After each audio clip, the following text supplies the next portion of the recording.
Tonight, we turn to Cross River State and to one of the most ambitious but controversial development projects in Nigeria's recent history. After 14 years under the control of AMCON, the state government has officially regained ownership of the Tinapa Business and Leisure Resort. It was conceived in 2007 by Governor Donald Duke as a bold experiment in trade, tourism, and creative enterprise. Tinapa was meant to transform Cross River into a continental hub, perhaps Nigeria's answer to Dubai. But things didn't go according to plan. By 2011, Tinapa was drowning in debt, 18.5 billion naira in liabilities, we're told, and AMCON had to step in to buy the debt. It attempted a turnaround, injected funding to revive the project, but despite that intervention, the resort remained largely inactive and investors stayed away. Now, Governor Basiotu says the return of Tinapa marks a rebirth, a new beginning, and a major step toward re-energizing the state's economy. He promises a transparent management structure, credible investors, and a revival of the original vision under the People First agenda. But the big question is this: is Cross River simply reclaiming an asset, or is it reclaiming an old problem that has not yet been solved? Tonight, we ask what went wrong, what must change, and whether Tinapa can finally deliver the economic transformation it once promised. Joining me is someone who understands Tinapa from inside. Architect Basi Eyondem is former Commissioner for Lands and Housing under the Duke administration and one-time Managing Director of the Tinapa Business and Leisure Resort. Thank you so much for joining us on Beyond the Headlines. Tinapa is back in state hands after 14 years. But beyond the celebration, what do you consider the real economic significance of this handover? Is the asset returning in good shape or in worse condition than it left?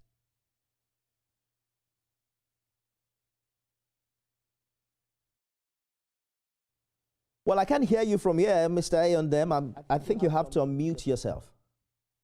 Short break, and when we return, we'll work out that communication line and get back to this conversation. Stay with us, everyone. Thanks for staying with us, everyone. Former Commissioner for Lands and Housing under the Duke administration and a one-time Managing Director of the Tinapa Business and Leisure Resort, Architect Basi Eyondem, joins me on the program today. I was saying earlier that there's a lot of frenzy about Cross River getting back Tinapa, but beyond the celebration, what do you consider the real economic significance of this handover? And would you say that the asset is actually returning in good shape or worse than where it was 14 years ago? Okay. Well, first, can you hear me now? Yes, I can. Please confirm that you can hear me. Oh, I can hear you now. Please go ahead. Okay. All right. It's fine. I was saying Tinapa is a 450 million dollar project, an asset. Today, that would be approximately 700 billion naira. And for such a strategic asset to be returned to the government, I think is a very significant move. Secondly, it was built by the best contractors and the best consultants that were available at the time. Our timeline for Tinapa was 100 years. And so if you go there today, the state of the infrastructure is first class and it's still very good. Of course, Tinapa suffered from the EndSARS protests, but whatever was done was ephemeral as far as I'm concerned, because the concrete is still first class. The roads and all the other mechanical and electrical infrastructure is still in great shape. So it's a very wonderful asset, a strategic asset that has been returned to the Cross River State government where it belongs. And those are the people that actually understand what the vision was, and I believe they'll be able to drive it to the destination that we had in mind. It sounds promising, but Tinapa, we're told, accumulated over 18 billion naira in debt before AMCON intervened. Looking back now, what would you say were the fundamental financial or structural decisions that created that debt hole? Well, debt is not bad in itself. The biggest countries in the world are metaphorically drowning in debt. It is what you do with the money that really matters. $450 million was spent, and it was spent and delivered world-class infrastructure. Having done that, the next thing then was the management of the asset in line with the plans that had been prepared. I think it's important that we get to understand what Tinapa truly was. It was supposed to be a catalyst for the region, and not only the region, but for the state. In fact, it became the subject of geopolitical shenanigans because people understood exactly what that asset, if allowed to reach its full expression, would do for the state. So 18 billion naira in debt. The debt was not, it was accumulated from, it was basically construction debt. Basically construction debt, which was supposed to have been paid off from the operations of Tinapa itself.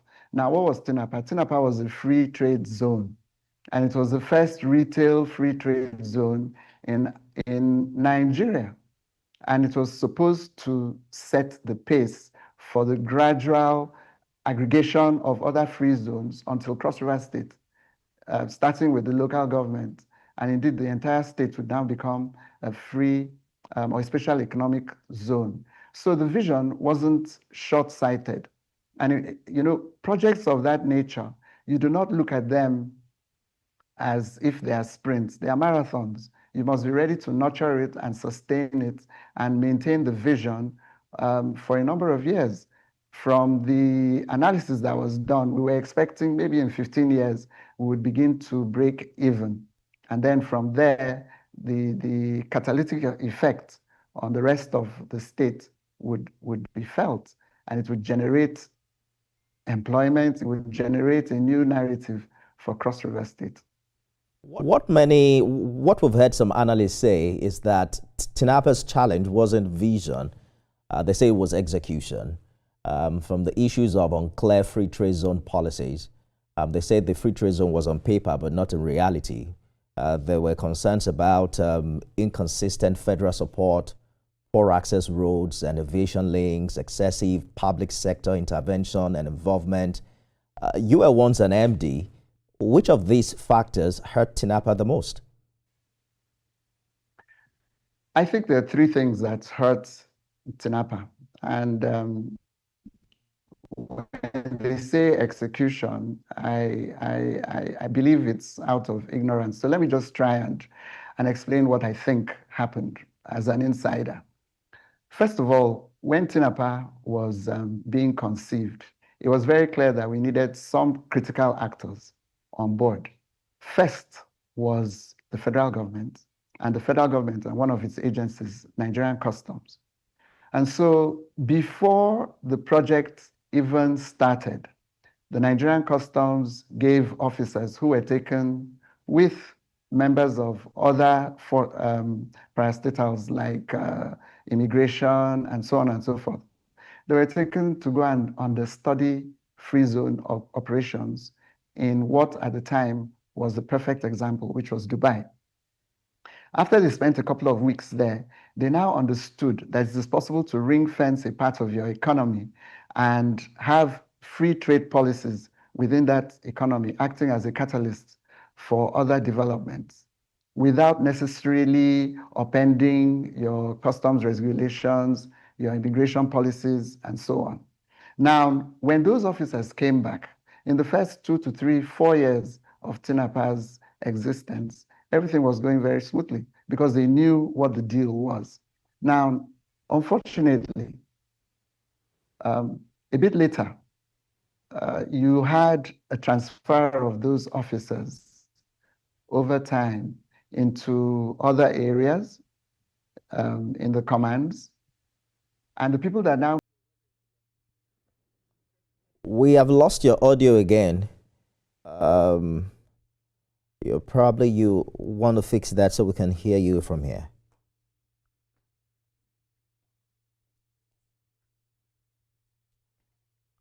Mr. Ayoedem, I can't hear you from here.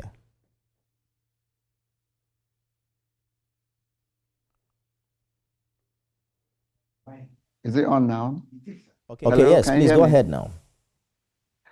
All right. So the big challenge was when a senior customs officer was transferred to Port Harcourt, on air to be precise, who had no idea what, or deliberately decided to ignore the Gazette and decided that goods needed to be cleared in on air before they could come to Tinapa. And what he did was unilaterally just seize over 100 containers and force the importers to come to Port Harcourt to clear their goods, whereas that stood against the Gazette that had been enacted by the federal government. And so it took about 6 to 9 months to resolve that impasse. And you can imagine what would happen to people that had over 100 containers of various goods, some of them consumables, and so on. Now, the fact that you have ignorant, and I'll use the word advisedly, officers who wield a lot of power and can actually act even against written gazettes was something that we found rather off-putting. Let me put it very mildly. So that was the first challenge. People that do not understand what a free zone is or deliberately decide to look the other way and then enforce rules that. Well, we have to keep working on that. We've lost your audio again. There are conversations around how much political transitions between governors affect Tinapa's continuity and the level of political interference, whether or not successive administrations truly understand the project's model, or did Tinapa become a victim of politics? Yeah, Mr. Ayoedem, I was hoping you could quickly speak to that because we lost your audio earlier. I will. You know, it was during the Duke administration that Tinapa and the vision for Tinapa came to fruition or was properly articulated. Subsequently, the subsequent governors decided to switch focus from tourism to various other things, which are all legitimate, you know, but things like industrialization, rural development, and so on as their main focus. And so Tinapa got ignored for two administrations. And so for the present governor to realize that every governor doesn't come in and begin to build a foundation. There must be those who can build the walls and those who will put the roof on the project.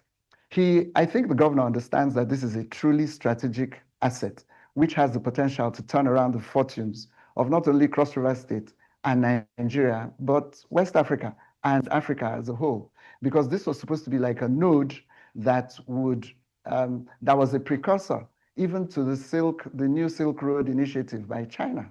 And so the new administration seems to have understood that, and I really must commend Governor Bassey Edet Otu. The easy way would have been to, you know, go along with what the so-called analysts who don't really know what the story is and write it off as a failed white elephant project. But he understands that this is a 50-year project, and it's a marathon, and he has to do what needs to be done gradually, incrementally, until the explosion occurs, and Tinapa changes the story of not only Cross River but Nigeria. Well, you know, Governor Otu is now faced with the challenge of making it work, because it's one thing to be back, you know, to the state government. It's another thing to make it a thriving project, because AMCON is also saying it could not attract private investors during its takeover. There are conversations as to what's the problem, the model, the market conditions, or the state-federal regulatory environment. Let's talk about sustainability and business model. What exactly would you advise? A full concession, PPP, is state-led revival with private operators? What model would you say would now attract credible investors, not short-term speculators? Okay. First of all, I think everyone makes a mistake by trying to pick up labels and put on problems. For example, joint venture. NAPC is a joint venture. Are we satisfied? PHED, I don't even know what that is. Is it a private concession? Are we satisfied? But I think what the governor is doing is worthy of commendation because he has approached this systematically and scientifically. First, he has taken the first step of collecting the asset. We are not going to be sitting down and giving off-the-cuff solutions that sound nice to analysts. There has to be a process which has already begun, and I'm aware of sitting down and looking deeply at the socioeconomic environment. Okay? For example, the new tax laws that Nigeria is busy implementing, how will it affect free zones? How will it affect business, importation, and so on and so forth? So I'm sorry, I cannot give you an off-the-cuff solution that sounds nice. That is the path to perdition. I get you, but we're also having this conversation on the background of a rich history. For instance, some say Cross River has other struggling assets from Obudu Mountain Resort, Marina Resort, to even challenges with the carnival economy. Should the state, for instance, rethink its entire tourism investment philosophy to be able to make this work? There's one thing that is constant in life, and that is change. And you have a governor this time around who has decided to take the bull by the horns. He's not going to try to be applying 2007 solutions to 2025 problems. And, I keep saying it's not during an interview that one will just come up with shallow solutions. Cross River State is a major tourism asset for Nigeria.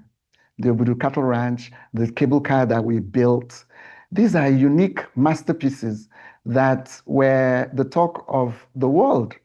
I mean, I remember going to China in 2009 and everyone was talking about Tinapa. What is it? What is Tinapa? And hoping to come down. Now, the agglomeration of those assets, when put together in an intentional manner, is what will create the catalyst for the change in tourism.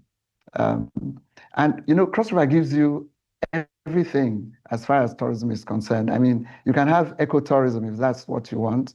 It has the hottest biodiversity spots. If you want to come and do your shopping, then Tinapa was where, and with leisure, was where that particular subset of tourists would be invited to. So here you have a multifaceted approach where there's synergy between all the assets that you've mentioned. And whereas people see these, or some analysts see these assets as challenges, or as they see the negative aspects, we see the positives in them. And I believe that that's what the governor is doing. Right. Like I said, the easiest thing would have been to turn his back on all these assets and begin to build his own set of legacy, so-called legacy projects. But he has shown the depth of character and maturity, which shows he understands that government is a continuum. People have to build on what others had done. There can be more.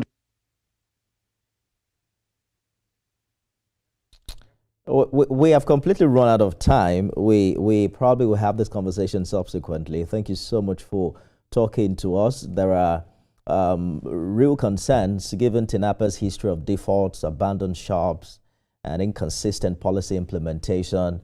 And we're hoping that this conversation is able to give some reassurance for potential investors who are still interested in Tinapa today.